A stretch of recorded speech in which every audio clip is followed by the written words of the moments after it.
Assalamualaikum warahmatullahi wabarakatuh. Alhamdulillah bi ni'matihi tatimmu shalihat. Asyhadu an la ilaha illallah wahdahu la syarika lah wa asyhadu anna sayyidana Muhammadan abduhu wa rasuluh. Allahumma shalli wa sallim ala habibina al-Mustafa Rasulullah sallallahu alaihi wasallam wa ala alihi ashabihi wa man tabi'ahum bi ihsan ila yaumiddin. Allahumma inni astaudi'uka ma qara'tuhu farduhu ilayya 'inda hatilaik wa la haula wa la quwwata illa billahil 'aliyyil 'azim. Amma ba'd. Sekali terima kasih diucapkan kepada seluruh kuasa pengurusan Masjid Hanif, Masjid Khairul Jami', Masjid Al-Mu'min di atas ruang dan kesempatan yang diberikan kepada saya untuk berkongsi sedikit peringatan. Mudah-mudahan ia akan menjadi manfaat untuk kita bersama sebagai orang beriman yang digunakan oleh Allah Subhanahu wa taala dengan berbagai nikmat dan kesempatan untuk memastikan kita bersungguh-sungguh memanjatkan rasa syukur kehadirat Allah Subhanahu wa taala dengan segala nikmat, dengan setiap ruang dan kesempatan yang diberikan kepada kita untuk kesekian kalinya kita masih lagi dapat bertemu dengan Ramadan. Bahkan kita diberi kesihatan yang baik, kita dikurniakan kelapangan waktu yang cukup luas untuk kita penuhi ruang-ruang yang ada di sepanjang Ramadan yang kita mohon kepada Allah Subhanahu wa taala ini, yang cukup terkenal dengan pelbagai keistimewaan. Bahkan bulan Ramadan ini dipernamakan dengan pelbagai nama-nama yang baik. Di antaranya kita dengar Syahrul Ramadan, Syahrul Mubarak, Syahrul Ibadah, Syahrul Sabr, Syahrul Sadaqah dan sebagainya. Itu menunjukkan kepada kita bahawa kemuliaan ataupun keistimewaan bagi bulan Ramadan yang diberikan oleh Allah Subhanahu wa taala kepada umat Nabi Muhammad. Dikarenakan kita ini adalah di antara umat akhir zaman yang memiliki umur yang tidak panjang kalau dibandingkan dengan umur umat-umat terdahulu. Mungkin ianya akan menjadi hujjah di hadapan Allah Subhanahu wa taala esok. Kata kita ni tak sempat nak buat ibadah disebabkan umur kita yang pendek, maka Allah Taala anugerahkan daripada sekian banyak bulan-bulan yang ada, Allah beri bulan yang ke-9 daripada bulan-bulan Islam, iaitu dinamakan dengan Ramadan. Yang mana Ramadan ini memerlukan persiapan yang cukup sempurna, persiapan yang cukup rapi untuk kita bersedia menghadapi dan juga menerima segala apa yang diperintahkan oleh Allah Subhanahu wa taala untuk kita laksanakan di sepanjang bulan Ramadan. Dari kerana itu, kalau kita singkat sejarah kefarduan Ramadan ini ataupun puasa ini, tidaklah difardukan pada bulan Ramadan, sebaliknya difardukan kewajiban ini adalah pada bulan Syaban. Menunjukkan kepada kita Rasulullah SAW sendiri ada kesempatan yang cukup luas untuk mengajarkan kepada sahabat-sahabatnya pada ketika itu, dan hingga ke hari ini akan menjadi satu petunjuk kurikulum untuk kita laksanakan bagaimana kita nak menghadapi Ramadan ini. Jadi alhamdulillah kita dah melalui fasa atau suku yang pertama daripada Ramadan. Mana kata hingga ke saat ini kita mengharapkan apa yang kita persembahkan kepada Allah Subhanahu wa taala ini diterima oleh Allah Subhanahu wa taala dengan penerimaan yang sempurna. Dengan apa yang telah kita bagi kepada Allah Subhanahu wa taala daripada segala rangkaian ibadah kita, sama ada ibadah badaniyah ataupun ruhiyah, kita persembahkan kepada Allah Subhanahu wa taala semestinya atas dasar keimanan semata-mata kerana Allah dan penuh pengharapan Mudah-mudahan Allah SWT sudi menerima rangkaian ibadah kita untuk kita memperolehi ganjaran yang dinyatakan dalam hadis, ghufira lahu ma taqaddama min dzambihi. Kerana itu Ramadan kita ini tidaklah semata-mata untuk kita hidupkan ataupun kita raikan siangnya sahaja. Karena dalam hadis yang sama berbeza satu lafaz sahaja juga menawarkan perkara yang sama. Nabi SAW mengkhabarkan kepada kita dalam hadis yang telah didokumentasikan dengan lafaz yang sama, yaitu man qama Ramadan imanan wa ihtisaban, man shoma Ramadan imanan wa ihtisaban. Dua lafaz itu saja berbeda, tapi kedua-duanya memberi ganjaran yang sama. Menunjukkan kepada kita istimewanya Ramadan ini diberi ruang keampunan oleh Allah Subhanahu wa taala siang dan malam. Tunggu kita saja nak nyebut ambil ataupun tidak. Jangan semata-mata kita bersungguh-sungguh mohon kepada Allah Subhanahu wa taala, minta kita disampaikan kepada bulan Ramadan, minta diberkati sepanjang bulan Rajab, lajak di bulan Syaban, dan minta kita ni boleh hidup lagi sampai bulan Ramadan. Dan akhirnya pada malam ini kita diberi kesempatan untuk hidup. Bahkan kita dah lalu fasa yang pertama. Dan fasa yang pertama itu akan menentukan untuk kita sama ada kita memperolehi ganjaran di fasa yang kedua ini ataupun tidak. Masalah pembahagian fasa-fasa Ramadan ini itu adalah masalah-masalah yang diperbincangkan oleh para ulama. Ada yang tak membahagikan Ramadan ini kepada fasa-fasa, tapi dia sikit di kalangan ulama yang membahagikan kepada 3 fasa, yang mana fasa yang pertama dikenali dengan rahmat Allah, dan fasa yang kedua adalah fasa keampunan Allah Subhanahu wa taala. Kalau kita dah biasakan diri kita 10 yang awal yang lalu, maka pada ketika ini kita boleh lihat kebiasaan itu akan berterusan. Kebiasaan itu akan mengalir dalam tubuh kita, maka kita akan rasa ringan, kita akan rasa mudah untuk melaksanakan pelbagai rangkaian ibadah yang boleh kita laksanakan sepanjang bulan Ramadan ini. Dan kerana itu perlu kita sedar, dalam ramai-ramai mereka yang dikurniakan Ramadan oleh Allah Subhanahu wa taala terdapat 3 kelompok manusia yang melalui Ramadan ini. Kita lepas pada ni kita boleh tengok kita duduk dalam kelompok yang mana.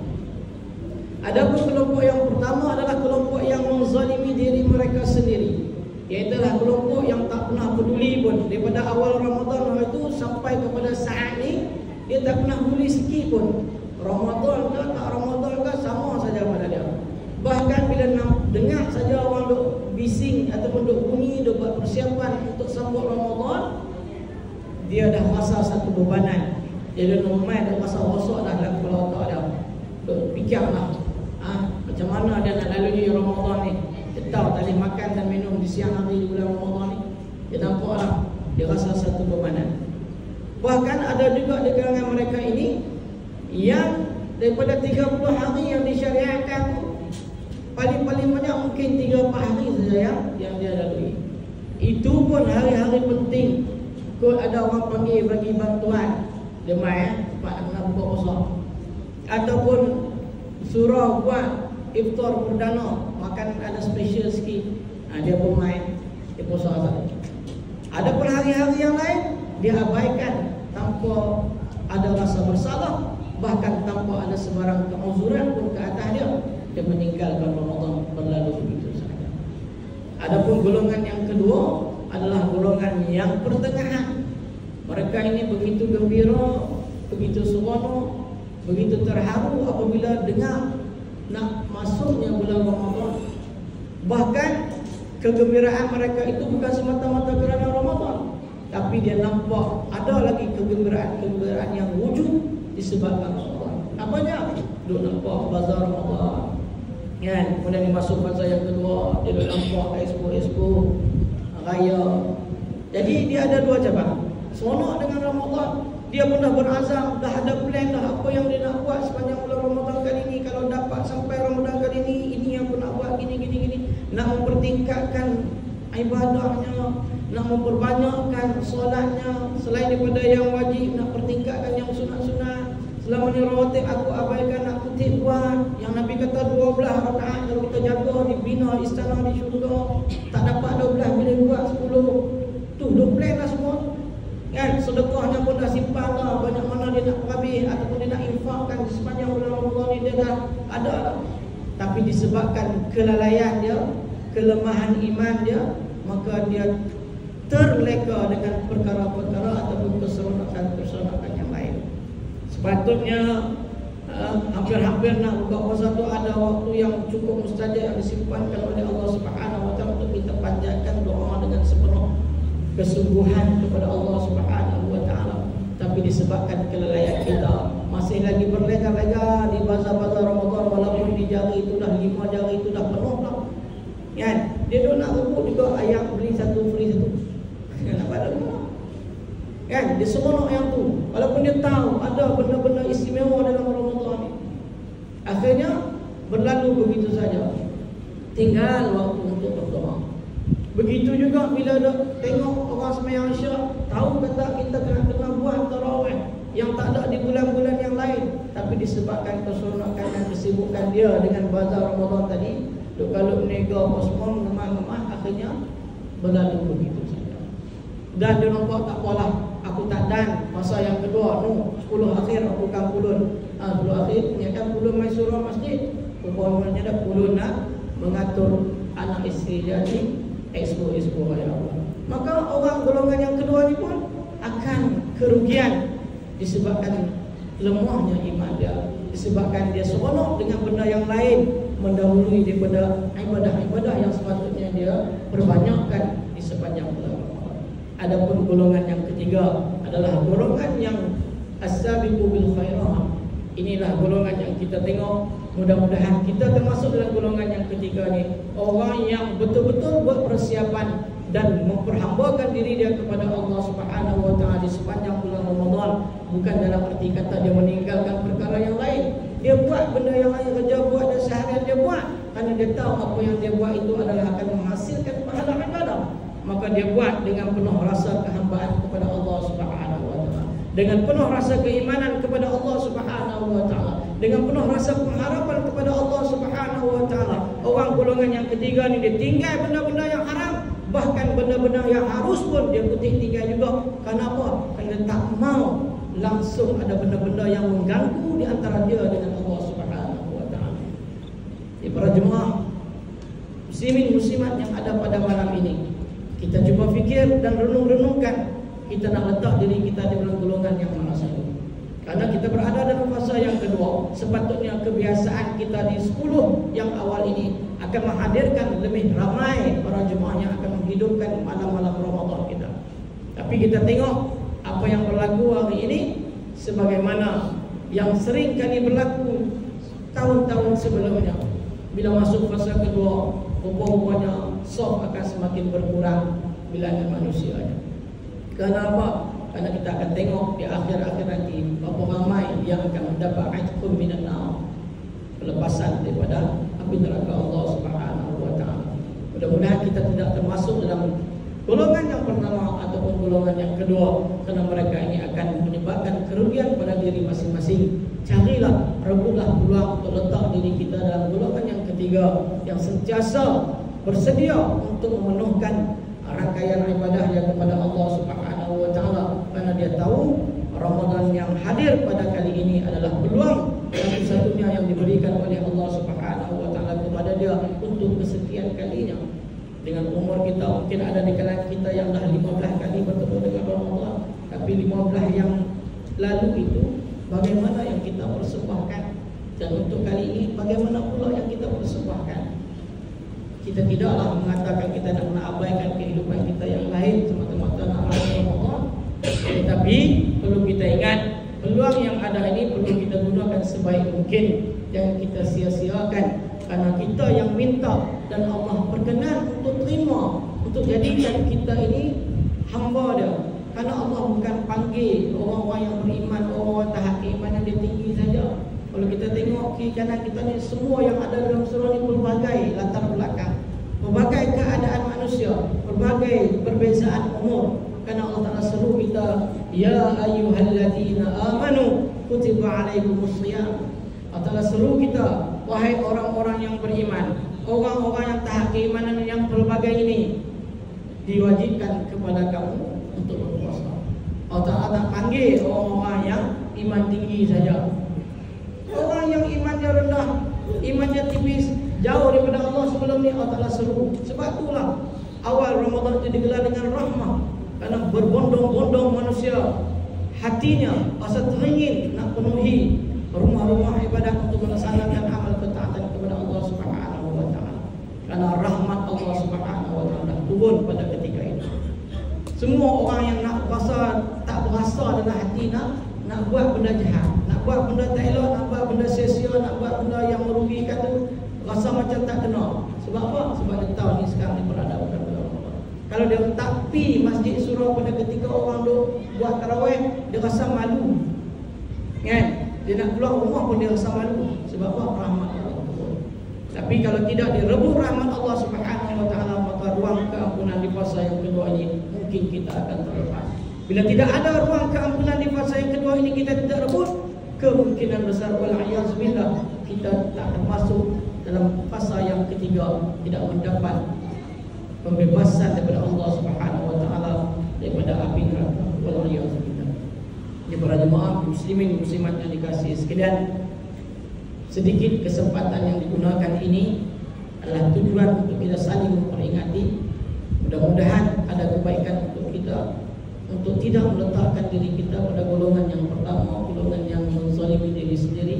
Adapun sekiranya kita berada pada kelompok golongan yang kedua, kita masih lagi rugi kerana banyak perkara-perkara yang telah kita abaikan, terutama dalam urusan ibadah ataupun urusan menggandakan amal ketaatan kepada Allah Subhanahu wa Ta'ala. Maka dengan itu berusahalah bersungguh-sungguh dengan ruang yang masih ada, kesempatan yang kita belum tentu kita boleh capai sehingga ke akhir Ramadan ataupun tidak. Tapi ketika ini kita masih berada di atas dunia ini dan kita masih diberi kesempatan oleh Allah Subhanahu wa Ta'ala kesihatan yang baik, maka kita mengharapkan mudah-mudahan Allah Subhanahu wa Ta'ala kekalkan kesihatan kita, kekalkan keimanan dan keislaman kita untuk terus kita menghidupkan Ramadan kita hingga ke akhirnya, dan Allah Subhanahu wa Ta'ala sudi dan berkenan menerima segala rangkaian ibadah kita dengan penerimaan yang sempurna, penerimaan yang terbaik, dan akhirnya kita dimasukkan ataupun diberikan ganjaran yang sempurna oleh Allah Subhanahu wa Ta'ala, iaitu syurga yang dijanjikan pada akhir ayat 183 surah Al-Baqarah, la'allakum tattaqun. Mudah-mudahan kita ini termasuk dengan orang-orang yang bertakwa, orang-orang yang berada di sisi Allah Subhanahu wa Ta'ala pada kedudukan yang mulia. Karena itulah akhir ayat itu digunakan kalimah la'alla, menunjukkan kepada kita memerlukan kepada kesungguhan, memerlukan kepada usaha yang cukup padu untuk kita mencapai derajat takwa. Dan dalam bahasa Arab, inna wa anna litawkili wa ka'anna litashbihi wa la'alla walaita litamanni wa la'alla litarji. Kalau la'alla itu tamanni, hanya cita-cita yang tak akan kita capai. Sebagaimana dalam akhir surah An-Naba, ya laitani kuntu turaba. Kan orang kafir bila dia tengok macam tu punya cara hisab, maka dia kata macam ni lebih baiklah dia jadi tanah sebagaimana binatang-binatang saja. Kan? Tapi adakah harapan dia itu harapan yang akan diberi oleh Allah Subhanahu wa Ta'ala?